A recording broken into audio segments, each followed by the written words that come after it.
Bom dia, meus amigos e amigas, sejam bem-vindos ao Apostasia Pod.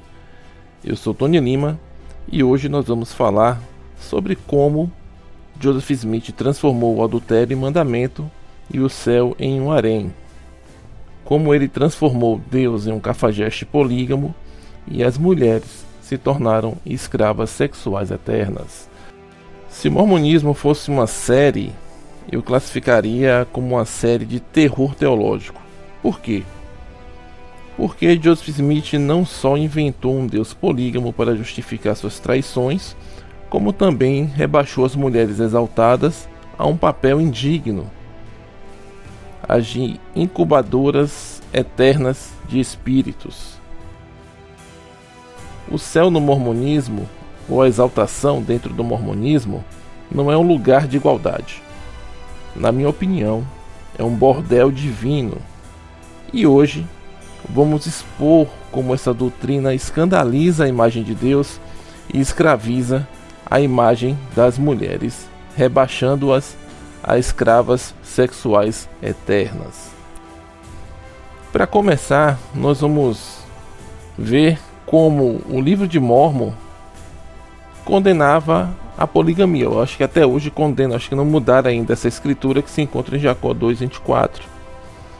E a escritura diz o seguinte: eis que Davi e Salomão verdadeiramente tiveram muitas esposas e concubinas, o que foi abominável diante de mim, diz o Senhor. O interessante é que no início a poligamia era uma abominação. Só que Joseph Smith, alguns anos depois, já estava acumulando esposas secretas em Nauvoo, incluindo aí adolescentes, mulheres casadas, e o resultado disso?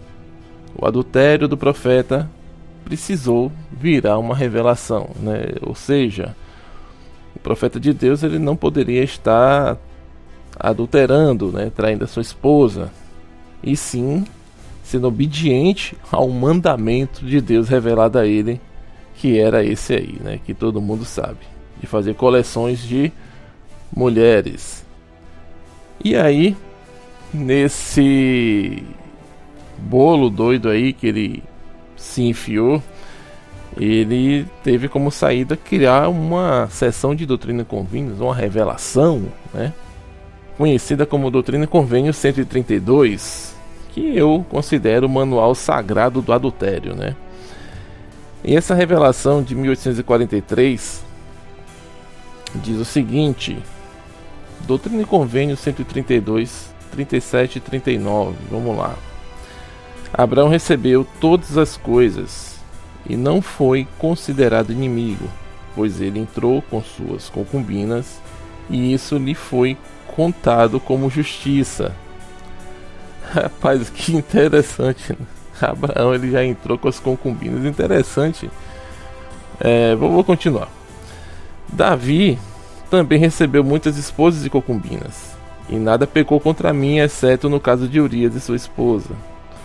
Olha só, que interessante, cara. Como esse Deus é um cara... Eu não sei, cara. Um cafajeste, talvez, não sei. Porque assim, Abraão ele não recebeu nenhum mandamento de Deus, nenhuma revelação. Nós já falamos sobre isso. Quem lê realmente a Bíblia passa a entender realmente o que aconteceu de fato, né? Então a primeira concubina de Abraão foi oferecida por sua esposa. Não foi Deus, não tem nada a ver com Deus isso aí. Então o interessante disso tudo é que nós sabemos que Abraão ele não recebeu nenhuma revelação de Deus, né? A sua concubina, a primeira, por exemplo, foi dada pela sua esposa que ofereceu, né? Ele deu a opção, ela deu a opção para ele. Vamos continuar aqui, né? Davi também ele só pecou, né? No caso de Urias, o restante tá tudo tranquilo, tudo de boa. Vamos lá. Vamos aqui para o versículo 61 a 63 da seção 132. E você vai encontrar isso aqui, ó. Olha só que proposta. Se algum homem tomar uma virgem por esposa e se desejar tomar outra e a primeira consentir, então é justificado. Ele não pode cometer adultério, pois elas lhe são dadas. pois foram ordenadas para multiplicar e encher a terra. Ou seja, né? Joseph Smith, ele criou a cláusula: se Deus mandou, não é adultério. Isso é a santificação da traição, mas reduziu a mulher a uma engrenagem de fábrica ordenadas para multiplicar, sendo que se a primeira mulher falou não, pode pegar a outra lá, tá de boa, entendeu?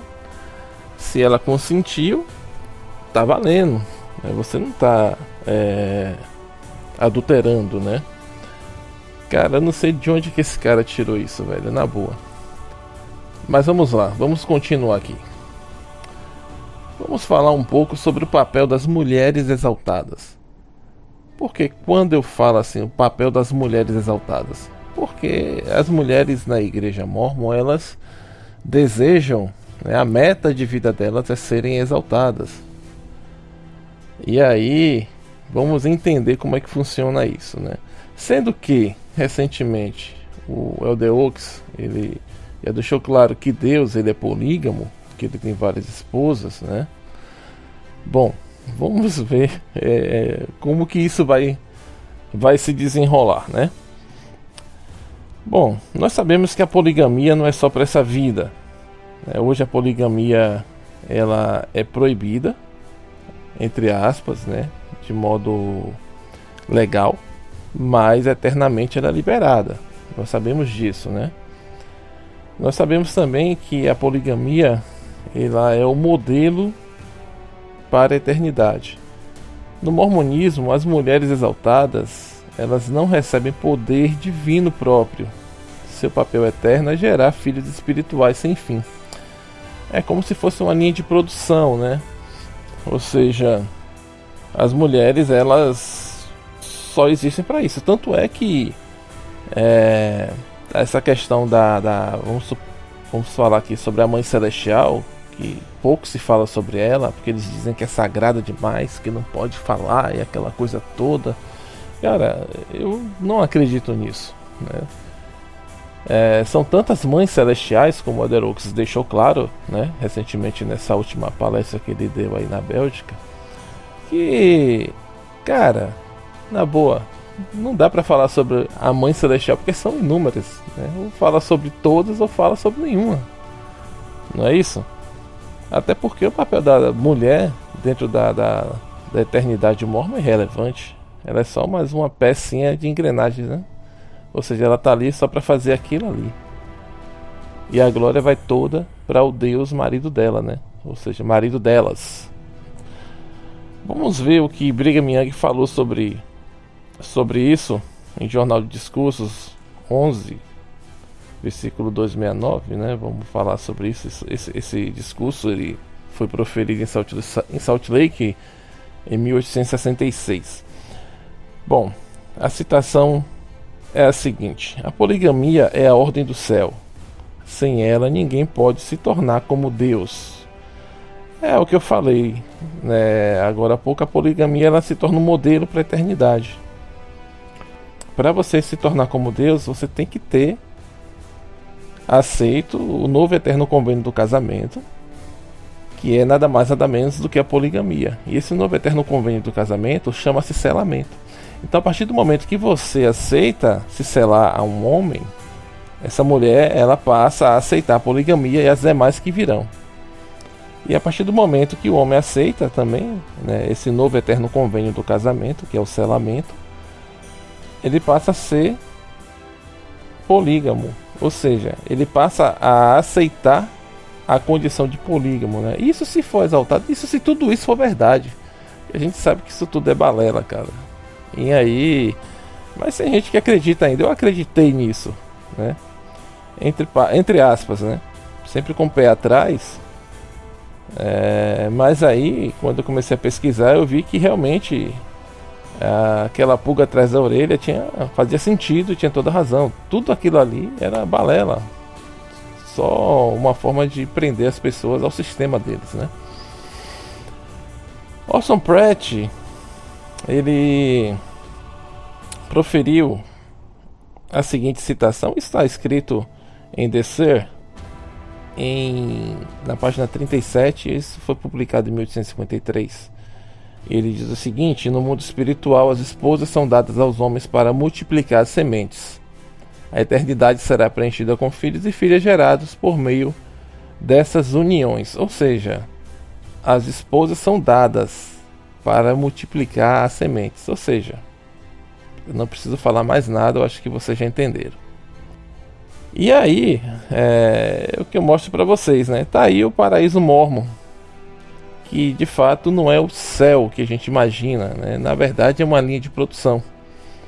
As mulheres, elas não são parceiras, elas são na verdade incubadoras eternas, não são rainhas, mas sim são escravas sexuais eternas, que vão satisfazer a virilidade divina dos maridos, ou do seu marido, que é o Deus, né, dessas esposas aí, e o marido dessas esposas.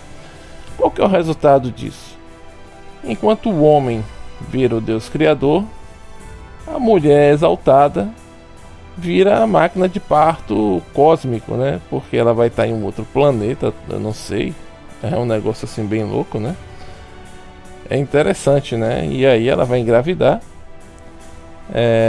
E vai ter os filhos espirituais, que vai nascer na pré-existência, que já é uma outra linha aí Cara, é um negócio completamente sem nexo, né? Que ela vai estar lá, exaltada com corpo de carne e ossos, vai ter uma barriga, e quando o filho nascer vai ser um espírito que vai ser sugado para o mundo espiritual, para nascer aqui na Terra, ou na Terra que eles vão criar. Cara, é um negócio que sinceramente gente, não faz sentido nenhum, na boa. Mas aí o que acontece com essa mulher, no caso? Ela será condenada a uma eternidade de sexo compulsório para gerar os espíritos, né? Como eu acabei de dizer. E isso para mim de fato não é glória. Isso eu vejo como um estupro institucionalizado em escala eterna. Porque a mulher, ela não vai fazer mais nada da vida. É só sexo, engravidou, pariu. Sexo, engravidou, pariu. Acabou. Esse aí passa a ser o ciclo eterno dela, né? Não tem mais o que fazer. É ridículo. Eu particularmente já fiquei bastante chateado no início com relação a isso. Hoje eu falo com mais tranquilidade, mas é difícil. É muito difícil você entender isso aí. E o cara falar que isso aí é uma coisa que é uma coisa sagrada, uma coisa que é de Deus, que Deus criou tudo isso. Os caras acabam com a imagem de Deus. É ridículo. Eu vou falar agora um pouco sobre como o Deus polígamo se torna um reflexo de Joseph. Como o próprio Joseph ele mesmo já disse que Deus foi como nós somos agora, né? E hoje é um homem exaltado. É interessante a gente parar para entender como que isso funciona, né? Agora, olha só que interessante, nisso tudo aí, um Deus que já foi homem, polígamo e criador de mundos por meio de suas esposas eternas. Esse não é o Deus que realmente nós vemos na Bíblia, mas sim um Deus que reflete a imagem de Joseph Smith quando se olha no espelho. E aí nós vemos a sua imoralidade sendo coroada como divindade. É ridículo. É extremamente ridículo esse tipo de associação entre o nome de Deus e toda essa sujeira. Eu não sei nem como falar. Antigamente eu até ficava meio chateado ao ponto de falar até alguns palavrões em relação a isso, né? Mas hoje eu tô mais assim tranquilo. Então o que que nós vemos aqui hoje? Nós vemos um retrato muito claro que envolve em 1830 a poligamia como uma abominação.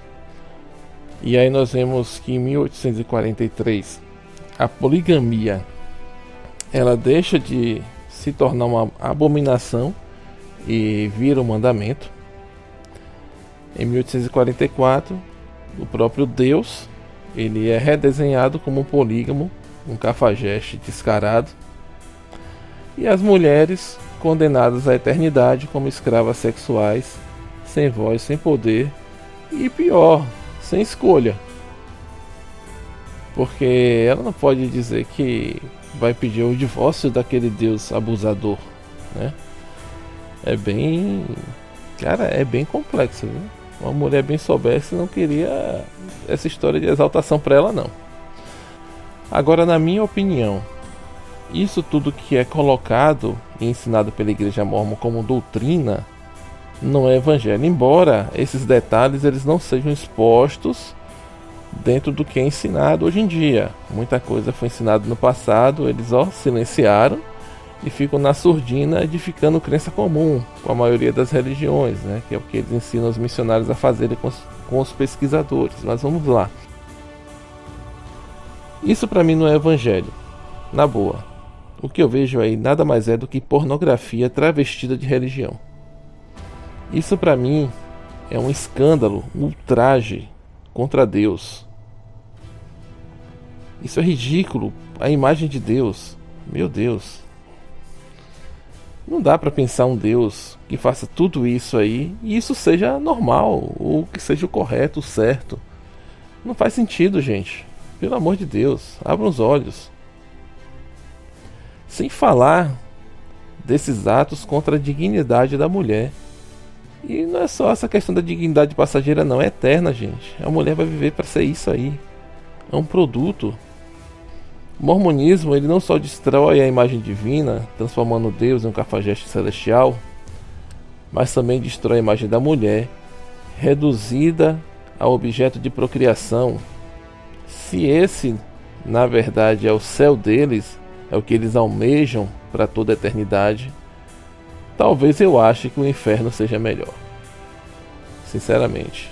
Principalmente quando se coloca o lado feminino da história, que é o lado que sofre o abuso, que é o lado que é silenciado, que é o lado que não vai ter nenhum tipo de dignidade, vai ver aquele ciclo eterno de ter relação sexual, engravidar e ter o filho lá espiritual.